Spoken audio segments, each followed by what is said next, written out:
Hello friends, मोटो academy में आपका स्वागत है। आज की वीडियो में पढ़ने वाले हैं covalent structure of DNA and RNA. इसके अंदर जो न्यूक्लिक एसिड है हमारा डीएनए आरएनए बोथ का है, दोनों का है। एंड जो डीएनए है stand for deoxy ribonucleic acid and RNA ribonucleic acid.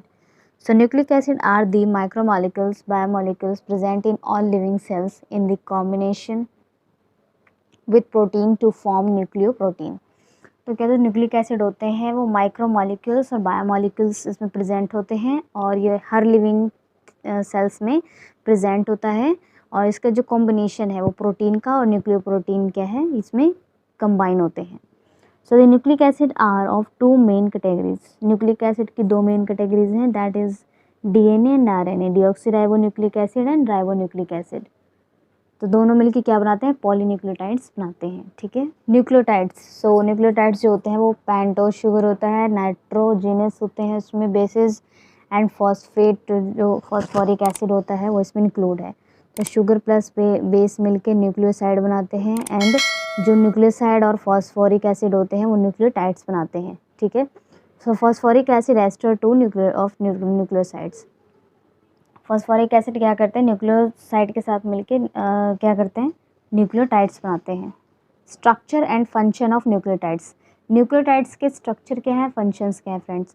So nucleotides are phosphorylated nucleosides. So क्या है, फॉस्फोराइलेटेड न्यूक्लियोसाइड्स होते हैं। And nucleosides consist of purine and pyrimidine, bases and a sugar BD ribose और BD2।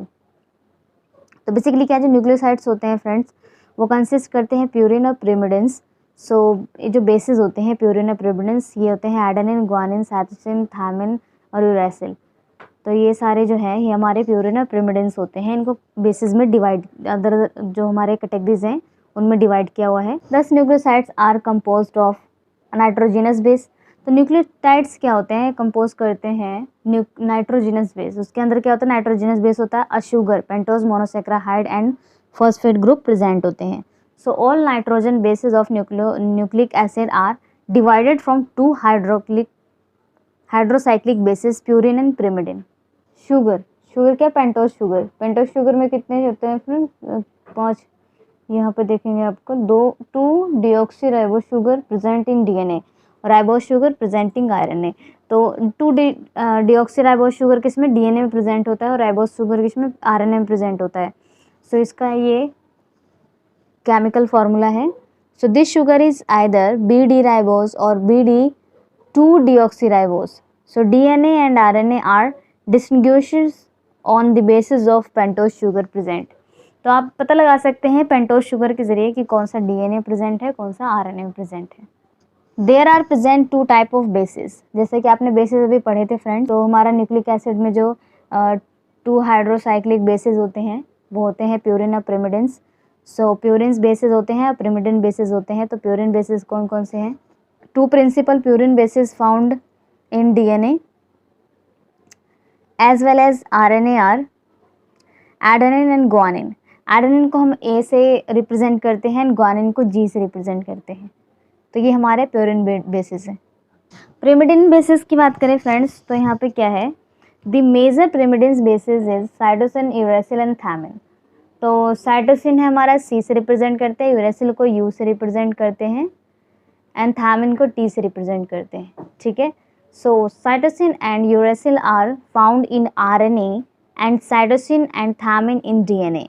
तो basically क्या होता है, जो साइटोसिन और यूरेसिल होता है वो आरएनए में फाउंड होता है, एंड साइटोसिन थायमिन डीएनए में होता है। क्योंकि क्या होता है कि आरएनए में जो है थायमिन की जगह रिप्लेस हो जाता है यूरेसिल। यहाँ पर प्यूरिन और pyrimidines के स्ट्रक्चर्स दिए हुए हैं। एडेनिन का 6 अमाइनो प्यूरिन्स होते हैं, ठीक है, एंड ग्वानिन में 2 अमाइनो एंड 6 ऑक्सी प्यूरिन्स होते हैं। ठीक है, साइटोसिन में 2 ऑक्सी 4 अमाइनो pyrimidines होते हैं। ठीक है, और थायमिन में 2,4 डाइऑक्सी 5 मिथाइल pyrimidines होते हैं। यूरेसिल की बात करें तो इसमें 2,4 डाइऑक्सी pyrimidines होते हैं। ठीक है friends, function of nucleotides. Nucleotides carry out various biological function. तो न्यूक्लियोटाइड्स क्या है, काफ़ी सारे बायोलॉजिकल फंक्शंस कैरी करते हैं। So they are activated precursor of DNA and RNA. So DNA के प्रिकर्सर को ये एक्टिवेट करते हैं। ठीक है, Adenine nucleotide are component of 3 major coenzyme NAD+, FAD+ and CoA। तो ये क्या है कि जो एडेनिन न्यूक्लियोटाइड्स होते हैं वो क्या करते हैं, उनके 3 मेजर कंपोनेंट्स होते हैं, कोएंजाइम्स होते हैं। ये कोएंजाइम क्या होता है, जब रिएक्शन का टाइम होता है तो ये उसमें पार्टिसिपेट करते हैं। सो NAD+, FAD+ एंड CoA। तो फ्रेंड्स यहाँ पर क्या है कि आप देख सकते हैं DNA का जब ट्रांसक्रिप्शन होता है तो mRNA बनता है, और जब mRNA का ट्रांसलेशन होता है तो प्रोटीन्स बनते हैं। ये हमारे रेप्लिकेशन का एक छोटा सा प्रोसेस है। So primary structure of DNA and its function. So DNA का प्राइमरी स्ट्रक्चर क्या है फ्रेंड्स, उसका फंक्शन क्या है। सो DNA is a very long thread like macromolecules made up of a large number of deoxyribonucleotides, each composed of a nitrogenous base, a sugar and phosphate group। तो basically क्या होता है, जो DNA होता है काफ़ी लॉन्ग चेन होती है, ठीक है, बहुत लॉन्ग होता है, थ्रेड लाइक स्ट्रक्चर होता है उसका, एंड बहुत ही ज़्यादा उसमें क्या होता है डीऑक्सीराइबोन्यूक्लियोटाइड्स होते हैं, और ईच कंपोनेंट कंपोज्ड क्या होता है नाइट्रोजनस बेसिस प्रेजेंट होता है उसमें, और शुगर और फॉस्फेट ग्रुप दोनों ही प्रेजेंट होते हैं। So the basis of DNA molecules carry genetic information whereas their sugar and phosphate group perform a structure role।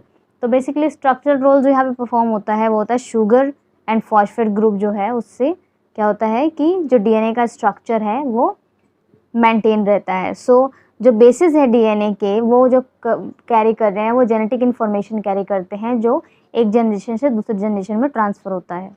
So the sugar is a deoxyribonucleotides is a deoxyribose, and deoxy prefix indicates that the sugar lack of oxygen atoms and they are present in ribose, they present in compounds। So the sugar जो है वो deoxyribonucleotides क्या होते हैं, is deoxyribose होते हैं sugar, and deoxy prefix indicates the sugar lacks। तो क्या होता है, जो deoxy prefix होते हैं वो क्या इंडिकेट करते हैं कि शुगर की कमी को इंडिकेट करते हैं, ठीक है। So nitrogenous basis is a derivative of a purine and pyrimidines। So basically क्या होता है, जो नाइट्रोजनस बेसिस होते हैं उसको डेरिवेट किससे किया गया है, प्यूरिन एंड pyrimidine से। So the purines in DNA are adenine and guanine। तो जो हमारा एडेनिन रिप्रेजेंट करते हैं A से एंड गुआनिन G से, तो ये किसमें DNA में प्यूरिन्स प्रेजेंट होते हैं। pyrimidines की बात करें तो इसमें थामिन और साइटोसिन आता है, थामिन को T से रिप्रेजेंट करते हैं, साइटोसिन को C से। The backbone of DNA consists of many deoxyribonucleotides linked covalently and 3' to 5'। So basically क्या होता है फ्रेंड्स, जो DNA का स्ट्रक्चर होता है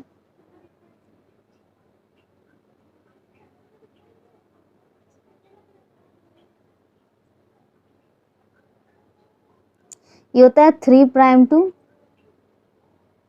5', होता है 3' to अपोजिट साइड में 5'। तो ये क्या होते हैं कि अपोजिट डायरेक्शन में चलते हैं, एक चलता है 3' to 5' और दूसरा 5' to 3', ठीक है। फॉस्फोडाइस्टर बॉन्ड, तो ये किससे जुड़े होते हैं फ्रेंड्स, फॉस्फोडाइस्टर बॉन्ड से जुड़े होते हैं, ठीक है। So the 3' hydroxyl group of the sugar moiety of 1 deoxyribonucleotides is joined to the 5' hydroxyl group of the adjacent sugar by a phosphodiester linkage। तो बेसिकली क्या होता है यहाँ पर, अगर यहाँ पर 5' to 3' यहाँ पर ज्वाइन करना हो डिऑक्सीराइबोन्यूक्लियोटाइड्स, वो क्या करते हैं, ज्वाइंट करते हैं हाइड्रोक्सिल ग्रुप को, और शुगर क्या है एडजस्ट करता है किसके थ्रू, फॉस्फोडाइस्टर लिंकेज के थ्रू उसको ऐड करता है। सो फ्रेंड्स आप यहाँ पर DNA का स्ट्रक्चर देख सकते हैं। यहाँ पर ये bases perpendicular to axis of symmetry, जो आप देख सकते हो A जो है वो T के साथ डबल बॉन्ड के साथ जुड़ा है, और C जो है वो ट्रिपल बॉन्ड के साथ G से जुड़ा है, एडेनिन, थामिन, साइटोसिन एंड गुआनिन, ठीक है। तो यहाँ पर आप देख सकते हो ये जो हेलिकल स्ट्रक्चर जो है, यहाँ पर जो एक स्ट्रैंड है वो है 3' to 5' and 5' to 3'। So friends covalent structure of DNA हमारा यहाँ पे फिनिश होता है। मिलते हैं नेक्स्ट वीडियो में। Thank you so much.